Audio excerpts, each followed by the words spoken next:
असल तो ऐसा नाचा काने तनी मनी हाई लोग हाला को के ताली बजा दे तो तनी मन कर लियो। देखिए एक गीतिया पे हमरा तनी मनी हाई कमरे वाला डांस वाला बाकी कुछ ना है। इधर झूमरे झूमरे हरी झूमर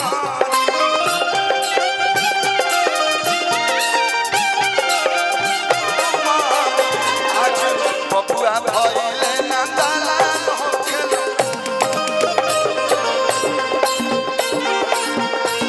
तालियां बजा के हो भैया अच्छा लगा।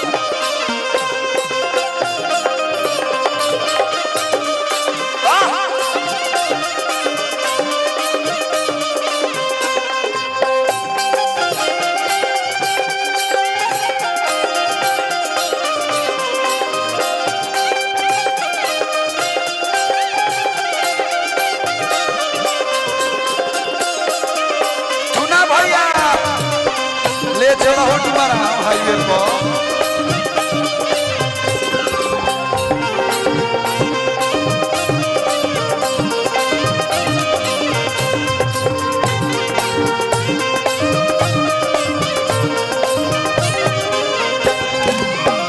घर द्वार पर बर्दाश्त करते हैं तो मारो बेग पर चल जीबू हो पर खंड हो या जिला भोजपुरी से हिला भैया अरे की बबुआ के मौसी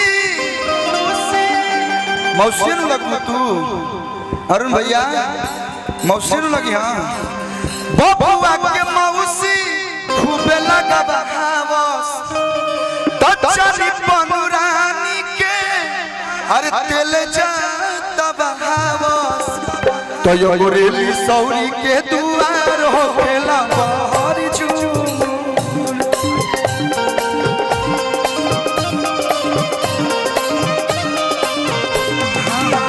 गोरेली सौरी के दुआर हो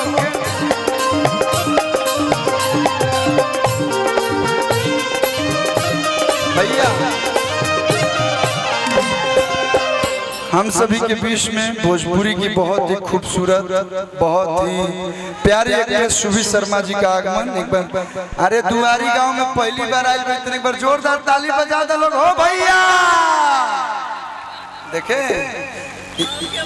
मेरी आवाज नहीं देखिए वो है घर ये है दुआरी यहीं पे आना जाना है हम लोग का बक्सर है घर यहाँ है दुआरी ये सब अपने लोग। एक बार फिर से जोरदार ताली बजाने लोग तो भैया यहाँ आप जितना नहीं सोची होंगी उससे कहीं ज्यादा हमारे भाई लोग प्यार देंगे आपको। बहुत अच्छा लगा आप दुआरी में आए और मैं चाहूँगा बस अच्छे से इनको बैठाया जाए सम्मान के साथ। इसके बाद अगर हाँ हम गाते हैं इसके बाद भाई लोग चाहे लगता है तो डांस होगी लेकिन अभी गाना के बाद आइए हाँ जल्दी आओ।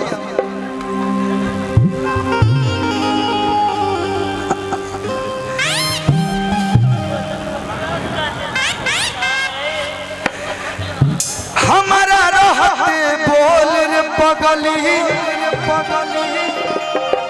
गाना सुनने पड़ा।